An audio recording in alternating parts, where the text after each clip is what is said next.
BDC Rajendran அண்ணன் அவரும் வந்திருக்காரு. ரொம்ப அவரை வரவேற்க ரொம்ப சந்தோஷப்படுறேன். அண்ணன் கேபி துரை வந்திருக்காரு, அவரையும் வந்து சந்தோஷப்படுறேன். இங்கே நான் ரொம்ப நேரம் பேச போதில்லை, ஏன்னா ரெகுலர் எல்லாம் டைம் ஆகிடுச்சு. ஒரு சில வார்த்தைகள் மட்டும் என்ன பேசியிருந்தேன். இங்கே இப்போ எல்லாருமே சொல்கிறாங்க, அது நீங்கள் யார், நீங்கள் வந்து எப்படி ஜெயிச்சிங்க? எனக்கு நான் வந்து கிடையாது, நான் ஜெயிக்கல. என் இப்போ தளபதி மட்டும்தான் இங்கே ஜெயிச்சிருக்காரு. அவரோட முகம் மட்டும் தான் ஜெயிச்சிருக்கு. அவரோட முகமாக தான் நான் இருக்கேன் தவிர அவரு செந்தில்குமார் ஜெயிச்சாரெலாம் கிடையாது. எல்லாருமே சொன்னாங்க, இங்கே இருக்கவங்க அண்ணா திமுக நாங்கள் படுத்துனே ஜெயிப்போம் அப்படின்னு சொன்னாங்க. அவங்க எல்லாரும் எப்படி படுத்து ஜெயிச்சாங்க அவங்க எல்லாருக்குமே தெரியும். இந்த தொகுதியில் 1,10,000 வாக்குகள் வாங்கின ஒரே ஒரு வேட்பாளர் நான் மட்டும்தான். இல்லை, அதுவும் எங்கள் அண்ணனோட சார்பில் நாங்கள் எல்லாருமே வந்து பார்த்தீங்கன்னா அவருக்கு நன்றி கடப்பட்டிருக்கோம். முக்கியமாக என்னோட சகோதரிகள் இங்கே இருக்காங்க. இது என்னோட வார்டு, நான் 9ஆம் வார்டை சேர்ந்தவன். சரிங்களா? இது என்னோட வார்டு. உங்களால் மட்டும்தான் நான் இங்கே சட்டமன்ற உறுப்பினராக இருக்கேன். உங்களுக்கு முதற்க நீ நன்றியை தெரிவிச்சுக்கிறேன். நீங்கள் இல்லைன்னா கண்டிப்பாக நான் கிடையாது. இந்த நன்றியை நான் மறக்கவே மாட்டேன். எனக்கு ஒரு வாய்ப்பு அளிச்சிருக்கீங்க, அதனால உங்களை நான் என்றைக்குமே வந்து என்னோட இறுதி மூச்சு இருக்க வரைக்கும் உங்களை நான் மறக்க மாட்டேன். உங்களுக்கு நல்லது கண்டிப்பாக செய்வேன். நல்லது செய்ய மட்டுமே நான் வந்திருக்கேன். நீங்கள் எதுவாக இருந்தாலும் சரி, இதுக்கு முன்னாடி சட்டமன்ற உறுப்பினர்கிட்ட வந்து பார்த்தீங்கன்னா போய் பார்க்கறதுக்கு அவரை வந்து அப்புறம் வாங்க, அவர் வருவார், வெளியில் இருக்காரு அப்படின்னு சொல்லுவாங்க. அதெல்லாம் எதுவுமே கிடையாது. நீங்கள் எப்போ வேணாலும் பார்த்துருக்கலாம். நான் பைக்கில் போகிறேன், நடந்து போகிறேன், பஸ்ஸில் போகிறேன், வண்டியில் போகிறேன், காரில் போகிறேன், எதில் வேணால் போகிறேன். எனக்கு நீங்கள் வந்து பார்த்தீங்கன்னா எந்த ஆஃபீஸில் வந்தாலும் சரி நீங்கள் நம்ம பார்க்கலாம். உங்களோட எல்லா குறைகளும் உடனுடன் நிவர்த்தி செய்யப்படும். இன்னைக்கு வாங்க, நாளைக்கு வாங்க, அடுத்த வாரம் வாங்கன்னு சொல்ல மாட்டோம். நாங்கள் என்றைக்குமே வந்து அண்ணனோட தம்பிகள். அதனால நீங்க வந்து கண்டிப்பா நினைக்கலாம் 100% நாங்க பண்ணி தருவோம். சரிங்களா? சட்டசபையில வந்து எல்லாருக்கும் ஒரு எக்ஸைட்மெண்ட் இருக்கும். ஃபர்ஸ்ட் வாட்டி சட்டசபையில போகும்போது எங்களுக்குலாம் அவ்வளோ ஒரு சந்தோஷம். இந்த மாதிரி ஒரு ஒரு இந்த வரலாற்று சிறப்புமிக்க சட்டமன்றம் உள்ள போகும்போது எங்களுக்கு அவ்வளோ ஒரு சந்தோஷம். இதெல்லாம் நமக்கு வாய்ப்பு அமையுமா? கண்டிப்பா அமையும். உங்க எல்லாருக்குமே எல்லாமே அமையும்.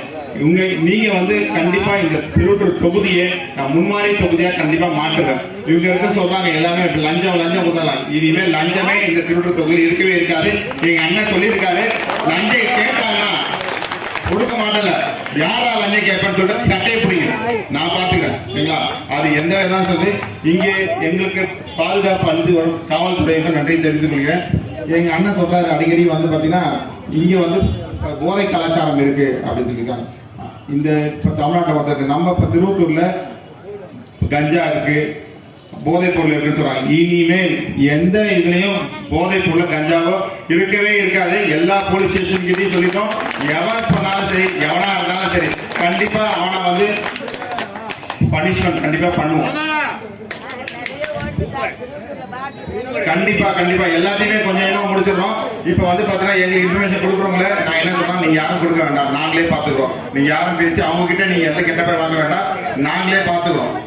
எல்லாமே கண்டிப்பா எல்லாம் கண்டிப்பா நான் எல்லாமே பண்றேன்.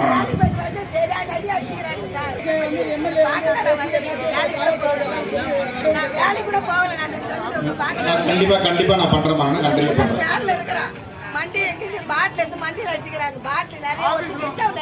சரிம்மா, சரி நீங்க வாங்க, உங்களுக்கு என்ன வந்து நிவாரணம் கண்டிப்பா நான் பண்ணி கொடுக்குறேன். 717 அது பார எந்த ஒரு ஆட்சியுமே திமுக வந்திருக்கு, அதிமுக வந்திருக்கு, எந்தெந்த காட்சியெல்லாம் இருந்தது. 717 பார மூணு ஒரே ஒரு ஆட்சி. அந்த அதிகாரமும் அந்த தைரியமும் அந்த திமுக இருக்க ஒரே ஆள் எங்க அண்ணன் மட்டும்தான், வேற யாருக்குமே கிடையாது. இப்ப நீங்க வந்து போய் பாருங்க, 6 மணிக்கு எவனா விற்கிறானு பாருங்க, விற்க சொல்லுங்க பார்க்கலாம், எவனா ஒட்டம் வைக்க சொல்லுங்க பார்க்கலாம். எல்லாருமே வந்து என்ன சொல்றாங்கன்னா, என்னோட ஆபீஸ் அலுவலகத்துல நிறைய பேர் வந்து போயிட்டே இருக்காங்க. யார் வராங்க? எல்லாம் பொதுமக்கள் தான் வராங்க. இதுல வந்து ரீல்ஸ் வேற, யாரோ ஒருத்தர் பையன் வந்து எனக்கு வந்து சால்வ போட்டாங்க. அவனை கேட்டா வந்து அவன் ரவுடி அவன் அப்படின்னு சொல்றாங்க. எனக்கு எப்படி தெரியும் அவன் ரவுடி நல்லவன் கெட்டவன் எப்படி தெரியும் எனக்கு? நான் எல்லாருமே வந்து என்னோட தொகுதி மக்களை தான் பாக்குறேன். அவன் வந்து சால்வ போட்டான், அதுக்கு ரீல்ஸ் போடுறாங்க. இது என்னன்னா எனக்கும் என் தளபதிக்கும் வந்து கெட்ட பேர் உருவாக்கணும் ஒரே காரணத்துக்காக இவங்க எல்லாம் வந்து சதி செய்யறாங்க. திமுக அதிமுக ஆளை அமைச்சு சதி செய்யறாங்க. இதை நான் கண்டிப்பா எல்லார்கிட்டையும் வந்து நான் அவங்ககிட்ட தெரியப்படுத்துறேன். அடுத்த நான் ஒரே சொல்றேன், இன்னும் 30 வருஷத்துக்கு விஜயோட ஆட்சி தான் இது இருக்கும். தமிழக வெற்றி கழக ஆட்சி தான் இருக்கும். இதுல சட்டமன்ற உறுப்பினராகவும் சரி, பாராளுமன்ற உறுப்பினராகவும் சரி, எல்லாமே சேர்மன் தான் சரி, அது தமிழக வெற்றி கழகத்தின் ஆட்கள் தான் இருப்பாங்க என்பது உங்கள் மூலம் தெரிவித்துக் கொள்கிறேன்.